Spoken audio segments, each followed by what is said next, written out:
Hello दोस्तों, नमस्कार। अभी की सबसे बड़ी खबर आ रही है। पाकिस्तान का प्रधानमंत्री आखिर शहबाज शरीफ बन ही गए। और दोस्तों, सबसे पहले प्रधानमंत्री बनते ही कश्मीर पर उगल डाला जहर। जिसकी एक्सपेक्टेशन थी दोस्तों, वही किया शहबाज शरीफ ने। साथ ही साथ आपको बताएंगे, भारत ने लक्षद्वीप में बनाया नेवल बेस तो बौखलाया मुजू। मालदीव की सीमा की निगरानी का दे दिया आदेश। जी हाँ दोस्तों, सबसे पहले आपको बताएंगे। साथ ही साथ बताएंगे, श्रीलंका ने लगाया जासूसी जहाज पर बैन तो बौखलाया चाइना। प्रतिबंध हटाने की कर दी मांग, भारत को भी सुनाया खरी खोटी। और बताएंगे कैसे पटना की रैली में जमकर बरसे लालू यादव, कहा हिंदू नहीं है नरेंद्र मोदी। दोस्तों, एक से एक बड़ी खबर आपको बताएंगे, बस आप बने रहेगा वीडियो के अंत तक। और खबरों में आगे बढ़ने से पहले अपने देश भारत का और भारतीय सेना का दिल से समर्थन और सपोर्ट कर देते हैं। वीडियो को लाइक करके, चैनल को सब्सक्राइब करके, बेल आइकन दबा के कमेंट में जय हिंद अवश्य कह दीजिएगा। पहली बड़ी खबर की बात करें, जहां पर पाकिस्तान का प्रधानमंत्री बनते ही आखिर क्या बोल गए मियां शहबाज शरीफ। कश्मीर पर उगल डाला जहर, भारत पर साधी चुप्पी। जी हां, पाकिस्तान मुस्लिम लीग नवाज के नेता शहबाज शरीफ को प्रधानमंत्री चुन लिया गया है। वो पाकिस्तान के 24वें प्रधानमंत्री बन गए हैं। पाकिस्तान नेशनल असेंबली के स्पीकर अयाज सादिक ने शहबाज शरीफ के प्रधानमंत्री चुने जाने का ऐलान किया है। उन्होंने कहा कि मियां मोहम्मद शहबाज शरीफ 201 वोटों के साथ प्रधानमंत्री चुना गया है, जबकि विपक्षी उम्मीदवार उमर अयूब को 92 वोट मिले हैं। इसके बाद स्पीकर ने शहबाज शरीफ को प्रधानमंत्री की सीट पर बैठने के लिए आमंत्रित किया और उन्हें सदन को संबोधित करने के लिए भी कहा। शहबाज शरीफ को PMLN के अलावा 7 अन्य पार्टियों ने समर्थन दिया है। इसमें पाकिस्तान पीपुल्स पार्टी, मुत्ताहिदा कौमी मूवमेंट पाकिस्तान, पाकिस्तान मुस्लिम लीग कायद, बलूचिस्तान आवामी पार्टी, पाकिस्तान मुस्लिम लीग जिया, इस्तेहकाम पाकिस्तान पार्टी और नेशनल पार्टी शामिल है। जी हाँ, इन सब के समर्थन से दोस्तों शहबाज शरीफ प्रधानमंत्री बने हैं। दोस्तों, इस चीज को लेकर भारत में चर्चा नहीं है, लेकिन चर्चा जिस बात को लेकर है वो ये कि उन्होंने प्रधानमंत्री बनते ही सबसे पहले कश्मीर पर बयान दे दिया। दोस्तों, शहबाज ने गाजा कब्जे वाले कश्मीर की स्थिति पर दुनिया से चुप्पी तोड़ने का आह्वान किया। उन्होंने जोर देकर कहा कि हम एक साथ आए और नेशनल असेंबली को कश्मीरियों और फलस्तीनियों की आजादी के लिए एक प्रस्ताव पारित करना चाहिए। प्रधानमंत्री के रूप में चुने जाने के बाद अपने पहले संबोधन के दौरान शहबाज शरीफ ने भारत अफगानिस्तान के साथ संबंधों का कोई जिक्र नहीं किया, जबकि उन्होंने कश्मीर का जमकर जिक्र किया। उन्होंने चीन के साथ संबंधों, CPEC की भूमिका,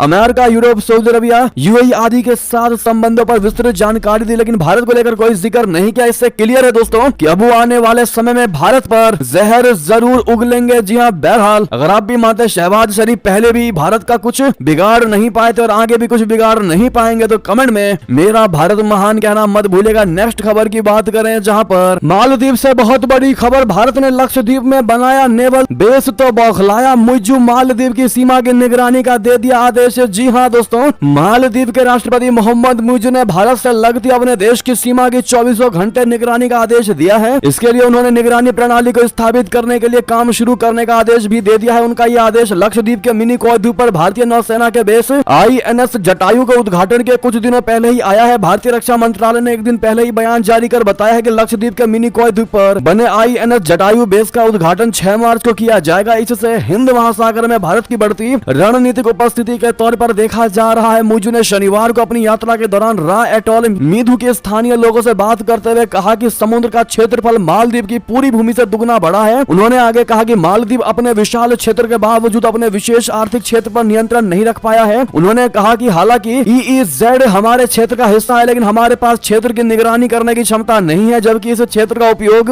मछली पकड़ने जैसी गतिविधियों में वृद्धि के माध्यम से अर्थव्यवस्था का विस्तार करने के लिए किया जा सकता है। जी हाँ, उन्होंने कहा कि अल्लाह ने चाहा तो हमारा काम मार्च में शुरू होगा, यानी मालदीव के पानी की निगरानी का काम शुरू होगा और हम इस महीने के दौरान 24/7 निगरानी प्रणाली स्थापित करेंगे, 24 घंटे 7 दिन। मुजू ने यह भी कहा कि इस प्रणाली की स्थापना से मालदीव को सुरक्षा और संप्रभुता का एहसास होगा। ऐसे में आपको बता दें, ये बयान दोस्तों मुजू का तब आया है जब भारत ने लक्षद्वीप में नेवल बेस बनाया है दोस्तों, जिसके बाद उनका यह बयान क्लियर दिखाई दे रहा है दोस्तों कि कितना ज्यादा मालदीव के अंदर में भय का माहौल है। मालदीव के मुजू को पता है कि भारत ने लक्षद्वीप में नेवल बेस बनाया है, जो कि वो पूरे तरीके से मालदीव पर निगरानी रखेगा और निगरानी भी ऐसी रखी जाएगी दोस्तों कि वो किसी भी प्रकार से भारत के दुश्मन के साथ कोई भी डील या किसी भी प्रकार के समुद्र में हलचल पैदा करने की कोशिश करता है या भारत पर निगरानी की कोशिश करता है, तो भारत मालदीव को छोड़ने वाला नहीं होगा। बहरहाल अगर आप भी मानते हैं ये मोदी सरकार है, अपने देश को बचाने के लिए, भारत को सुरक्षित करने के लिए किसी भी हद तक जा सकती है, तो कमेंट में मोदी है तो मुमकिन है कहना बिल्कुल मत भूलिएगा। आप लोग चलते हैं एक और खबर की तरफ, जहां श्रीलंका ने लगाया जासूसी जहाज पर बैन तो बौखलाया, चीन प्रतिबंध हटाने करने की मांग भारत को भी। सुनाया खरी खोटी। जी हाँ, श्रीलंका ने हाल ही में हिंद महासागर क्षेत्र में रिसर्चर जहाजों के आने पर 1 साल की रोक लगा दी है। श्रीलंका के इस फैसले से चीनी सरकार बौखलाई हुई है। चीनी सरकार चाहती है कि श्रीलंका अपने विशिष्ट आर्थिक क्षेत्र यानी EEZ के भीतर संचालित होने वाले विदेशी अनुसंधान जहाजों पर 1 साल की रोक को वापस ले ले। इस साल 3 जनवरी से प्रभावी हुए इस कदम को चीन के लिए एक झटके के रूप में देखा जा रहा है। चीन के अनुसंधान जहाजों ने हालिया समय में हिंद महासागर में अपनी उपस्थिति बढ़ाई है। श्रीलंका के इस प्रतिबंध की व्याख्या कुछ पर्यवेक्षकों ने भारत को रियायत के रूप में की है, जिसने क्षेत्र में चीनी अनुसंधान गतिविधियों के बारे में चिंता व्यक्त की है। जी हाँ दोस्तों, श्रीलंका ने 31 दिसंबर 2023 को भारत को निर्णय की जानकारी दी थी। जुलाई 2023 में भारतीय प्रधानमंत्री नरेंद्र मोदी जी की ओर से किए गए अनुरोध के बाद श्रीलंका ने यह निर्णय लिया। नरेंद्र मोदी ने श्रीलंका के राष्ट्रपति रानिल विक्रमसिंघे से भारत के सुरक्षा हितों को प्राथमिकता देने का आग्रह किया। इसके बाद दिसंबर 2023 में श्रीलंका का चीनी अनुसंधान पोत जियांग यांग होंग 3 को डॉकिंग की अनुमति से इनकार को इस अनुरोध के संभावित परिणाम के रूप में देखा गया है। जी हाँ, ऐसे में दोस्तों ये भी अनुमान लगाए जा रहे हैं कि चीन श्रीलंका से इस फैसले को पलटने या फिर कम से कम कुछ छूट के लिए पर्दे के पीछे बात इस चीज की मांग करते हुए सार्वजनिक रूप से स्थगन के महत्व को कम कर सकता है। बीजिंग इसे तनावपूर्ण श्रीलंका संबंधों से संभावित नुकसान की भरपाई के लिए हिंद महासागर के अन्य देशों के साथ पहुंच और सहयोग बढ़ाने के अवसर के रूप में देख सकता है। दोस्तों आपको हम अंदर की बात बता दें, जहां श्रीलंका ने जिस प्रकार से चीनी जासूसी जहाज पर यह बैन लगाया है, इससे काफी ज्यादा नुकसान दोस्तों चीन को होने वाला है। और चीन को पता है कि अगर श्रीलंका ने यह बैन लगाए रखा तो वो भारत की मॉनिटरिंग नहीं कर पाएगा। भारत की कोई भी खबर चीन को नहीं पता चल सकेगी दोस्तों। उसके लिए वो किसी भी हद तक जा सकता है श्रीलंका को मनाने के लिए, और पर्दे के पीछे वो बड़ा कांड करने की कोशिश भी करेगा। लेकिन आपको बता दें कि श्रीलंका वो देश है जो कुछ समय पहले गर्त में ऐसा गया था जिसको बाहर निकालने के लिए कोई भी देश साथ नहीं आया, लेकिन एकमात्र अपना भारत देश है जिसने श्रीलंका की उस समय मदद की जब कोई भी श्रीलंका के साथ खड़ा नहीं था। अब ऐसे में देखना यह होगा कि पर्दे के पीछे श्रीलंका चीन की बात मानता है या फिर भारत के इस उपकार को हमेशा हमेशा के लिए संजो कर रखता है। आपको क्या लगता है दोस्तों, श्रीलंका क्या भारत के साथ चालाकी करेगा या फिर भारत को हमेशा सपोर्ट करेगा? आप लोग क्या कहते हैं, अपनी राय अवश्य दीजिएगा। आप लोग कमेंट बहुत कम करते दोस्तों, कृपया करके वीडियो देखते देखते आप लोग कमेंट में जवाब भी देती दीजिएगा। साथ ही साथ अगली खबर की बात करें, जहां पाकिस्तान में एक और मोस्ट वांटेड आतंकवादी का मर्डर कश्मीर में किए थे इसने कई हमले। जी हाँ दोस्तों, भारत के लिए एक और बड़ी अच्छी खबर है। पाकिस्तान से 2 दिनों में लगातार 2 हार्डकोर आतंकवादियों की मौत की खबर सामने आ रही है। शनिवार को पाकिस्तान स्थित मोस्ट वांटेड आतंकवादी कमांडरों में से एक शेख जमील उर रहमान को खैबर पख्तूनख्वा के एबटाबाद में रहस्यमय परिस्थितियों में मृत पाया गया है। रहमान यूनाइटेड जिहाद काउंसिल का महासचिव और तहरीक उल मुजाहिदीन का अमीर था। वो कश्मीर के पुलवामा का रहने वाला था। अक्टूबर 2022 में गृह मंत्रालय द्वारा उसे आतंकवादी घोषित किया गया था। उसकी मौत के कारणों का अभी तक पता नहीं चल सका है। एक अधिकारी ने कहा कि वो जम्मू कश्मीर में कई आतंकी हमलों में शामिल था और पाकिस्तानी खुफिया एजेंसी ISI के साथ भी काम करता था। आपको बता दें कि हाल के कुछ महीनों में पाकिस्तान में रहस्यमय परिस्थितियों में कई आतंकवादी मारे गए हैं या मृत